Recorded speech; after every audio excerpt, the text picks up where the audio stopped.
இதுல என்ன கொடுமைன்னு கேளுங்க, இந்த மலையை வெட்டி உன்னால உருவாக்க முடியாத ஒன்றை உனக்கு அழிக்கிற உரிமை யார் தந்ததுங்கிறான்.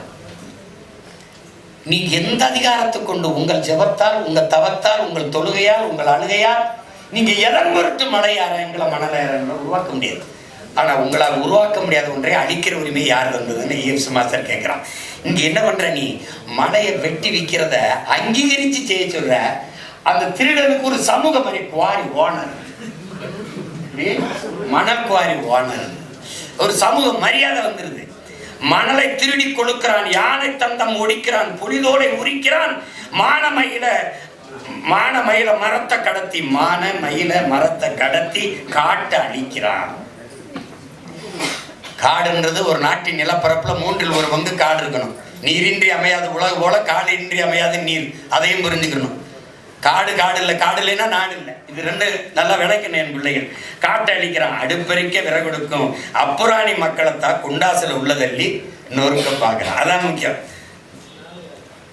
எப்படி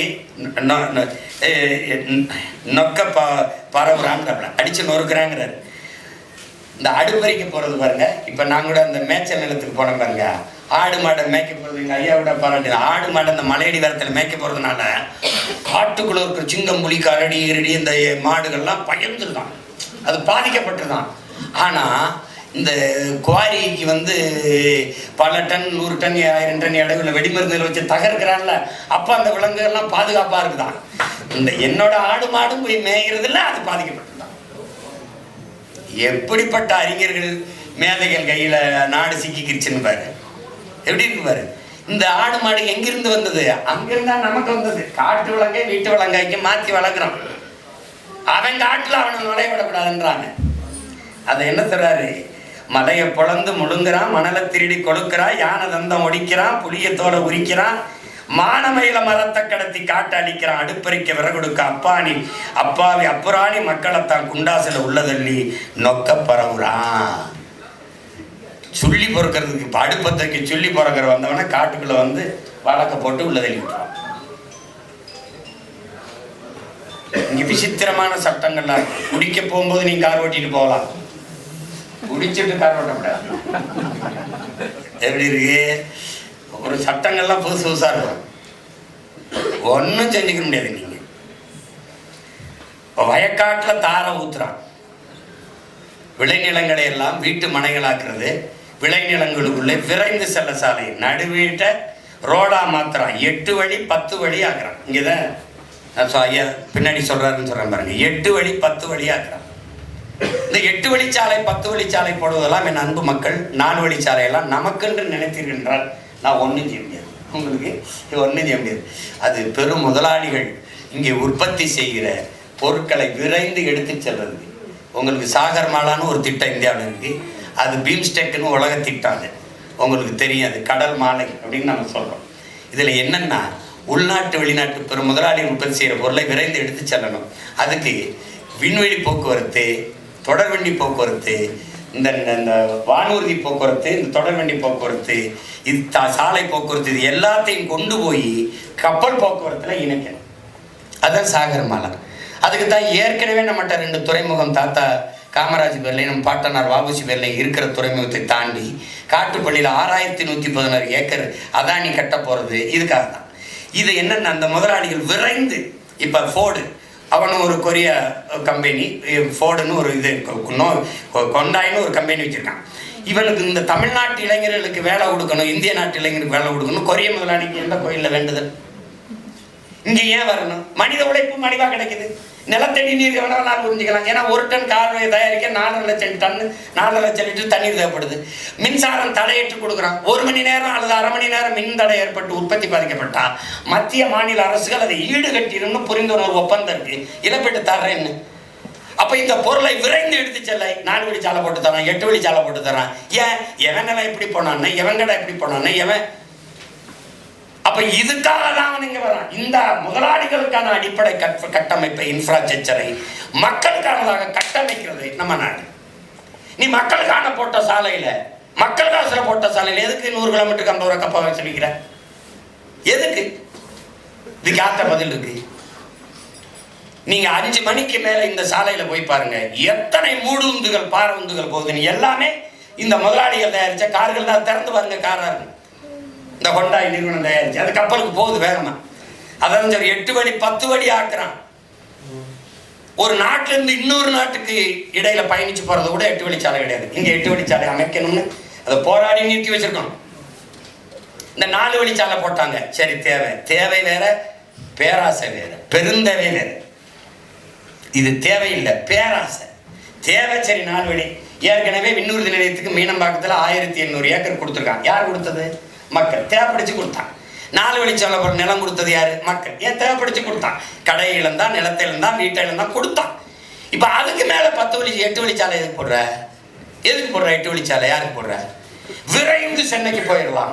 போய் என்ன பண்ண? சீரியல் பார்ப்பேன், சினிமா பார்ப்பேன், வேற என்ன பார்ப்பேன்? சிந்திச்சது மடங்கி போய் ஒரு இடம் கிடையாது. சீக்கிரம் போயிடலாம். பெட்ரோல் செலவு மிச்சமாயிரும், டீசல் செலவு மிச்சமாயிரும். டே, காருக்குள்ள இருக்கிறவனை பத்தி சிந்திக்கிறியடா? அந்த காருக்குள்ள இருக்கிறவனுக்கு நீரும் ஜோரம் கொடுக்குற விவசாய பத்தி என்னைக்கடா சிந்திப்பாங்க? என்னைக்கு சிந்திப்பா நீ? என்னைக்கு சிந்திப்ப? தம்பி சந்திர மண்டலத்துக்கு சந்திராயனை அனுப்பலாம். சயின்டிஸ்டுக்கு சாப்பாடை சம்சாரி தான் அனுப்பணும். விண்வெளியிலே விண்கலத்தை விஞ்ஞானிகள் ஏவலாம். ஆனால் விஞ்ஞானிகளுக்கு சாப்பாடை விவசாயி தான் அனுப்பணும். இதை மனசுல வச்சுக்கிட்டு இருக்கணும். கார்ல போறவனை பத்தி கவலைப்பட்டுக்கிட்டே இருக்கு இந்த நாடு. வேகமா போயிடலாம். சேலத்துல இருந்து இங்க 2 மணி நேரத்துல வந்துடலாம். ஆனா இங்க இருந்து சென்னை மீனம்பாக்கத்துல இருந்து இங்க 4 மணி நேரம் ஆகுது. உள்ளதா ஒரு உயிர் காக்கும் உரிய நேரத்துல மருத்துவமனைக்கு போக என்ன பாடுபடுதுன்னு நமக்கு தெரியும். அப்ப எதை நோக்கி நீ நகர்த்துற? அதான் சொல்றாரு 8 வழி 10 வழி ஆக்குறான். வேகம் வளர்ச்சின்னு பீத்துறான். வேகமா எங்க போற? நான் சொல்றேன், மலையை வெட்டி ரோடு போட்டேன், மாலையை கட்டிட்டேன், 8 வழியில சாலை போட்டேன், வேகமா கார்ல போற. எங்க வீட்டுக்கா சுடுகாட்டுக்கா?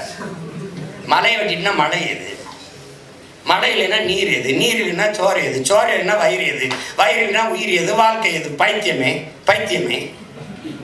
எங்க போற? வேகமா எங்க போற? அதான் சொல்ற, வேகம் வளர்ச்சின்னு பீத்துறான். காரிடர் பார்க்குன்னு பேர் வைக்கிறான். ஹைட்ரோ கார்பன் அணுமின்னு உடைய வைக்கிறான். அதான் சொல்றேன் உங்களுக்கு, அணுமின் நிலையை அது நம்ம 2 வருஷங்களாக 2 ஆண்டுகளாக போராடணும். அந்த போராட்டத்தில் பெரும்பங்கு பலம் எடுத்தேன். அருமை சகோதரன் உதயகுமார் தலைமையில் நடந்தது. நாங்கள்லாம் போய் பங்கேற்றோம். அணு விஞ்ஞானிகளே சொல்றாங்க, உலகத்திலே பாதுகாப்பான அணு என்ற ஒன்றே கிடையாது. அணு குண்டு மேலே அமர்ந்திருப்பதும் அணு உலைக்கு அருகில் குடியிருப்பதும் 2 ஒண்ணுதாங்கிறான்.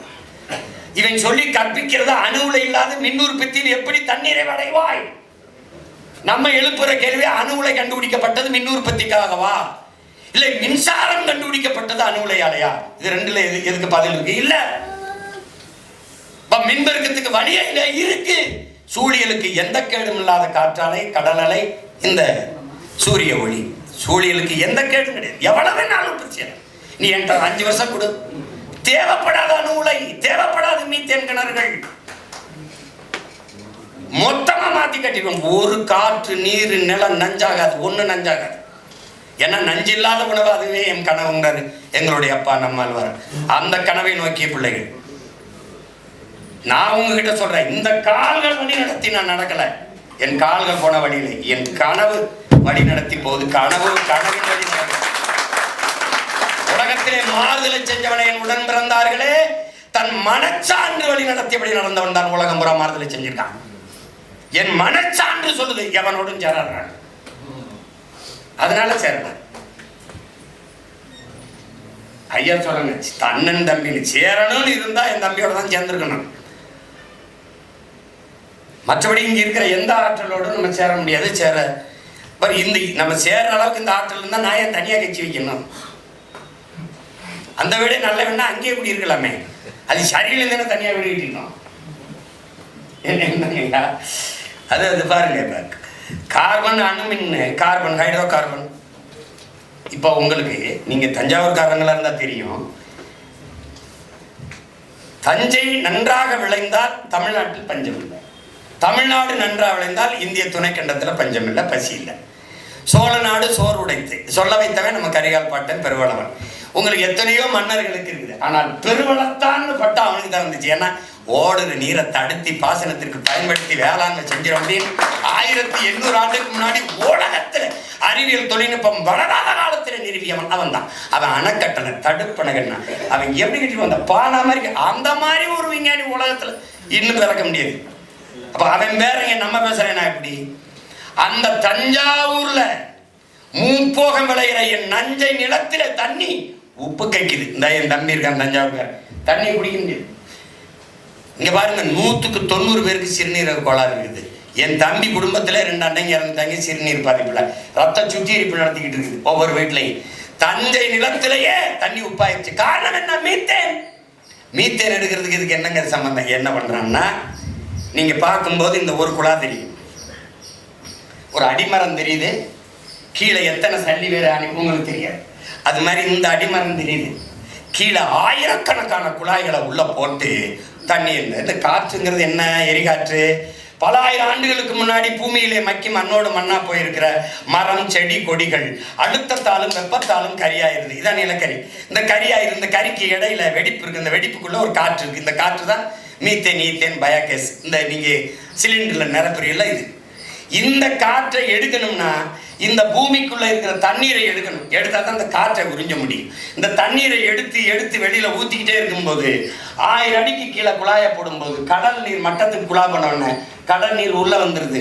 நிலம்புறா கடல் நீர் உள்ளாவே நீர் உப்பாயிருது. தற்சாலி வரான. இப்ப இந்த நீரை நான் குடிக்கும் போது உப்பு போய் உடம்புல சிறுநீரகம் செத்துருது, நான் செத்துறேன். இவ்வளவுதான் சாமி நடக்குது.